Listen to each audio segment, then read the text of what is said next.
విశాఖ దక్షిణ నియోజకవర్గ 35వ వార్డు పరిధిలో ఉన్న అండర్ గ్రౌండ్ డ్రైనేజీ ఇబ్బందులతోని వీధిలో ఉన్న యూసీడీ రోడ్డు కందకి పైకప్పులు అన్ని పగిలిపోయి మురుగుతో నిండి ప్రజలు ఇబ్బంది పడుతూ ఉన్నారని ప్రజలందరూ కూడా స్థానిక కార్పొరేటర్ విల్లూరి భాస్కర్రావు గారితో సమస్యలు వివరించగా సమస్యపైన వెంటనే స్పందించిన మన కార్పొరేటర్ విల్లూరి భాస్కర్రావు గారు తక్షణమే జీవీఎంసీ మేయర్ గారితో కమిషనర్ గారితో నేరుగా మాట్లాడి 35వ వార్డు పరిధిలో ఉన్న ప్రతి ఒక్క మ్యాన్ హోల్ ని అని కూడా బాగుపరిచే విధంగా పునర్నిర్మాణం చేపట్టి సందులో ఉన్న అండర్ గ్రౌండ్ డ్రైనేజీ వ్యవస్థను మెరుగుపరిచేందుకు గాను ఈరోజు శంకుస్థాపన చేయడం జరిగింది. కార్యక్రమంలో డీఈ గారు, వర్క్ ఇన్స్పెక్టర్ కిషోర్ గారు, 35వ వార్డు నాయకులు, కార్యకర్తలు, స్థానికులు పాల్గొని జయప్రదం చేయడం జరిగింది. ఈరోజు విశాఖ దక్షిణ నియోజకవర్గం 35వ వార్డు పరిధిలో అంటే పల్లపు ప్రాంతం అయిన ఈ యొక్క ప్రాంతంలో సిమెంట్ కొట్టు నాగభూషణం గారి సందులో అంటే గతంలో 9 కోట్లు పెట్టి యూజీడీ ప్రాజెక్టు అంటే 29, 30, 36, 37 వార్డుల నుంచి వచ్చే under ground drainage water system ఎప్పుడు కూడా ఇక్కడ వాటర్ ఫౌంటైన్లుగా రోడ్లపై బురదలుగా పారుతూ వాహన చోదరులు కానివ్వండి, బాధితులు కానివ్వండి తీవ్ర ఇబ్బంది కలిగిస్తూ కూడా ఎంతో ఇబ్బంది గురి చేసేది. కానీ ఆ యొక్క ఇబ్బందిని దృష్టిలో పెట్టుకుని ప్రజలకు సమస్య తీర్చాలన్న ఒక గొప్ప సదుద్దేశంతో జీవీఎంసీ గారికి నేను స్థానిక కార్పొరేటర్ సమస్య వివరిస్తే 9 కోట్ల రూపాయలు ప్రాజెక్టు నిర్మాణం చేపట్టి అంటే 35 హెచ్పీ మోటార్ ఉండే దగ్గర 175 హెచ్పీ మోటార్లు 5 నిర్మాణం చేపట్టి వాటి స్థానంలో ఆ 175 హెచ్పీ మోటార్లు రన్ చేస్తూ ఏవైతే మెయిన్ లైన్ లో ప్రాబ్లం ఉందో ఆ యూజీడీ ప్రాబ్లం అన్నది గతంలో తీర్చేయడం జరిగింది. కానీ ఈ రోజు మళ్లీ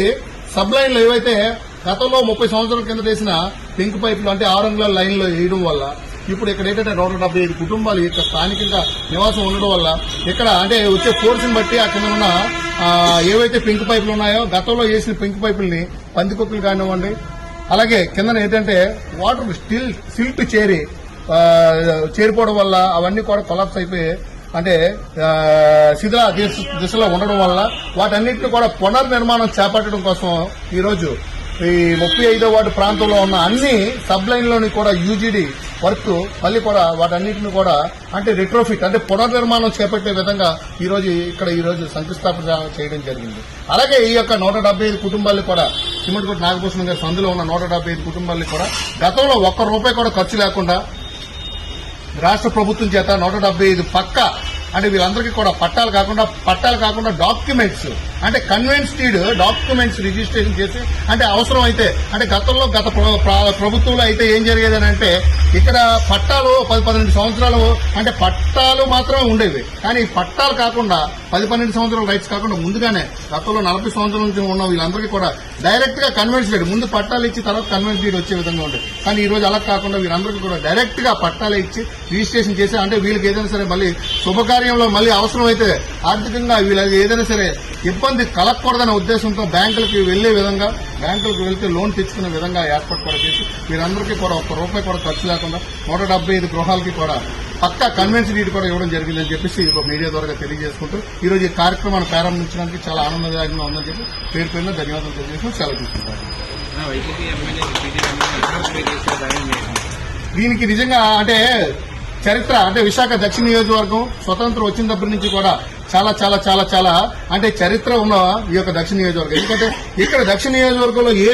ఏ క్యాండిడేట్ అయితే ఏ పార్టీ అభ్యర్థి అయితే గెలుస్తారో ఆ పార్టీ అభ్యర్థి మాత్రం అక్కడ నిలదొక్కుని అక్కడ సీఎం సీటు అధిరోహించడం జరిగేది. కానీ ఆ చరిత్రకి భ్రష్టు కలిగించలేక చరిత్రహీనుడిలాగా ఈ యొక్క దక్షిణ నియోజకవర్గాన్ని ఇక్కడ ఒక నియోజకవర్గంలో ఒక అభ్యర్థిని గెలిపిస్తే ఒక పార్టీ తరపు నుంచి గెలిచి ఇంకో పార్టీలో మారి అతని తాలూకా స్వలాభం కోసం అతని తాలూకా వ్యాపారాలు అభివృద్ధి చేసుకోవడం కోసం అతని తాలూకా అనుచరగానానికి సీట్లు ఓట్లు పదవులు తెచ్చుకోవడం కోసం అని చెప్పేసి ఆయన పార్టీలు మారి ప్రజాస్వామ్యాన్ని కూని చేయడం జరిగింది. కానీ భగవంతుడు ఉన్నాడు. అలాగే శాసనసభ సభాపతి కూడా ఒక చక్కని నిర్ణయం తీసుకున్నారు. ఎందుకంటే అతని ఎమ్మెల్యే అభ్యర్థిత్వాన్నే మళ్లీ తిరిగి శాసనసభలో అడుగు పెట్టలేని విధంగా ఈరోజు శాసనసభ నుంచి నిజంగా అనర్హత వేయడం నిజంగా విశాఖ దక్షిణ నియోజకవర్గం ప్రజలందరూ కూడా చాలా చాలా ఆనందంగా ఉన్నారు. ఎందుకంటే అతని మీద నమ్మకం ఉంచి విశాఖ దక్షిణ నియోజకవర్గ ప్రజలందరూ కూడా ఓటు వేసి గెలిపిస్తే అతని తాలూకా స్వార్థం కోసం స్వలాభం కోసం పార్టీలు పేరాయించి మారిన అటువంటి ఎమ్మెల్యేకి చరిత్రహీనుడిగా మారాడు. అలాగే భవిష్యత్తులో కూడా అతనికి భవిష్యత్తు ఉండదని చెప్పేసి విశాఖ దక్షిణ నియోజకవర్గంలో రేపు రాబోయే ఎలక్షన్స్ లో కంపల్సరీ అతనికి ప్రజలు తగిన బుద్ధి వచ్చేలాగా ప్రజలు తీర్పు చెప్పడానికి కూడా సిద్ధంగా ఉన్నారని చెప్పేసి మీడియా ద్వారా తెలియజేస్తా ఉన్నాను.